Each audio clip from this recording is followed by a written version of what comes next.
Bonjour à tous les mobbers. Voilà, résultat de la soudure des cylindres blocs moteurs. Voilà.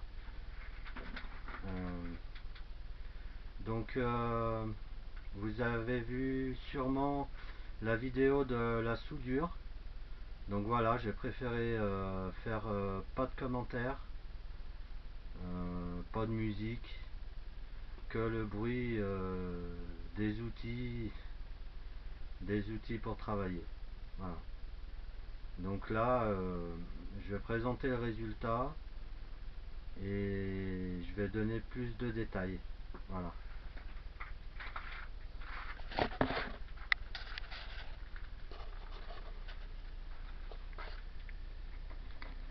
Je vais mettre les lunettes, c'est mieux.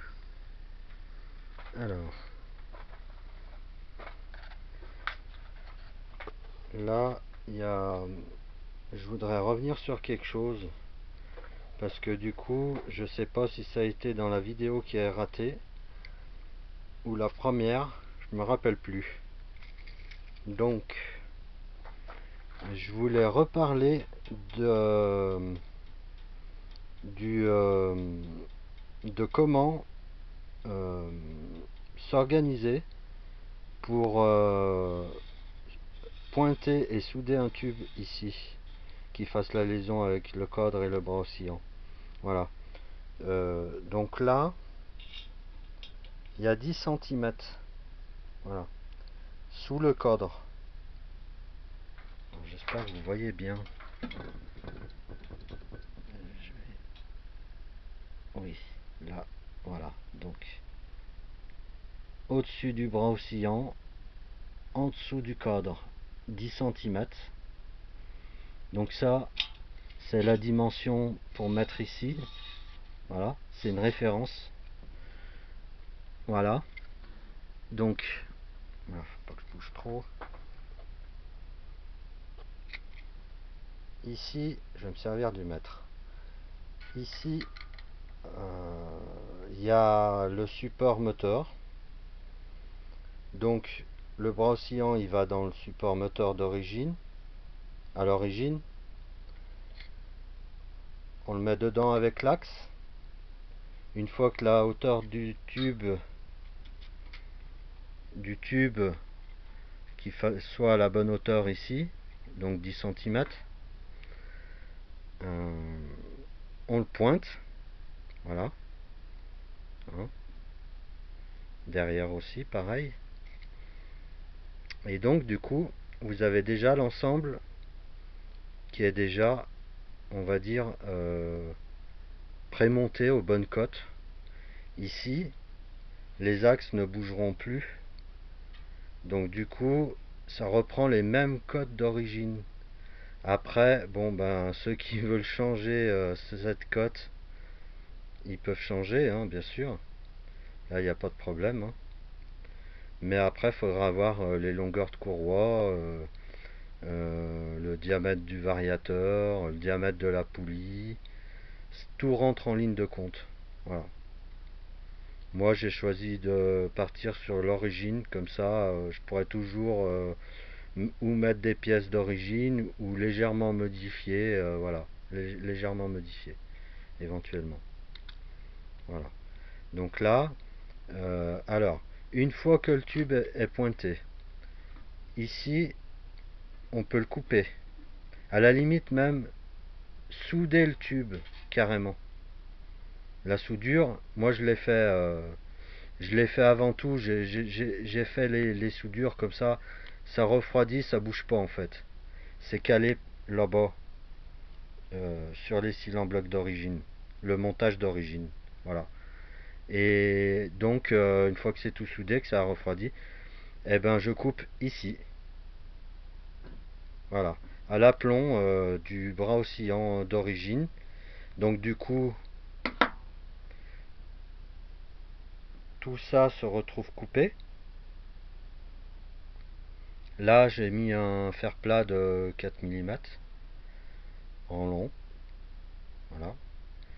Deux petits retours. Alors là, par contre, c'est du 6 pour la résistance. Personnellement, je regarde pas le poids. Je regarde la résistance. Voilà. Moi je sais que là ça va être vraiment très résistant. Est-ce que j'oublie rien? Oui, bah là, là vous coupez. Comment je me suis référé? Ah oui, euh, ici.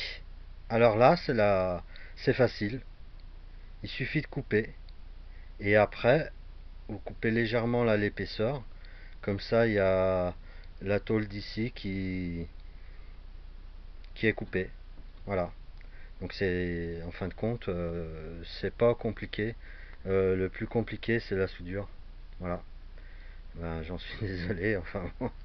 Après, c'est vrai que c'est mon domaine. Bon, ben voilà, hein.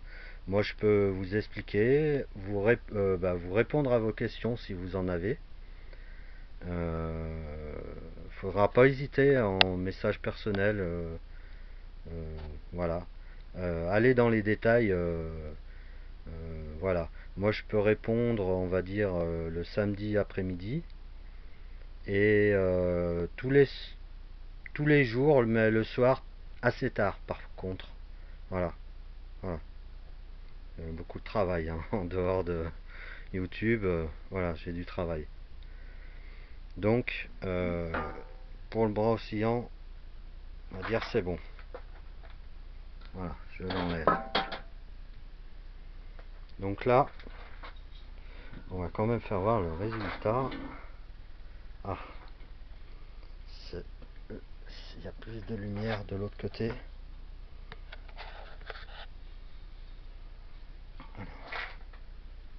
Voilà, voilà, là on y est.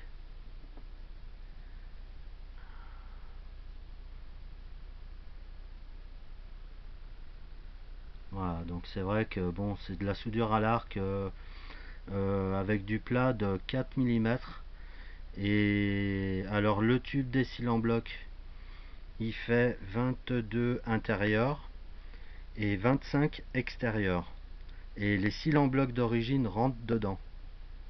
Bien sûr, faut l'agrandir légèrement à la Dremel pour que les cils en bloc rentrent.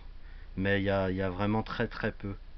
Moi, c'est de la matière là. Bah, en fait, je me suis pas embêté. J'ai été à Leroy Merlin et j'ai acheté un morceau de tube de diamètre 25 extérieur. Voilà. C'est simple, efficace et voilà. Donc, je disais 4 mm avec de l'1,5. Soudé, alors bon, là c'est à l'arc, alors forcément, bon, c'est peut-être compliqué pour beaucoup de personnes, ça c'est sûr. Pour moi, c'est pas trop compliqué. Je vais vous donner déjà une astuce si vraiment vous voulez souder à l'arc. Tiens, puisque j'en ai une, j'en ai même plus qu'une, je précise. Donc là, je vais essayer de me mettre plan horizontal. Voilà, comme si j'allais faire la soudure. Le stylo, c'est la soudure. Alors, je mets la baguette. Non, je vais reprendre depuis le départ. Ici, d'origine, c'est 1,5. Là, le support moteur. Ici, c'est 1,5. Voilà. Et en haut, c'est 4 mm la plaque que j'ai mis par-dessus. Et quand je viens souder, en fait, la baguette, elle a cet angle-là, environ. Voilà. Alors, c'est beaucoup moins que 45 degrés. 45 degrés, attendez, voilà, 45 degrés. Et en fait, moi je la tiens, alors pas la moitié, hein, un tout petit peu, vous voyez, 45 degrés, c'est pas la moitié, c'est comme ça, voilà, environ. Bon, moi après, c'est vrai que l'angle d'inclinaison, je suis tellement habitué que c'est instinctif, voilà. Donc là, bah, ça permet de pas percer les 1,5, notamment au tube là, à l'intérieur. Alors il y a des endroits où j'ai commencé de percer, mais c'était vraiment limite, du style ici là. Alors je sais pas trop ce que vous pouvez voir. Il y a un petit creux dans le tube. Donc du coup, derrière ça a traversé un petit peu. Mais c'est hyper léger. C'est rien du tout, un coup de Dremel, ça part. Voilà. En fait, faut pas avoir peur de souder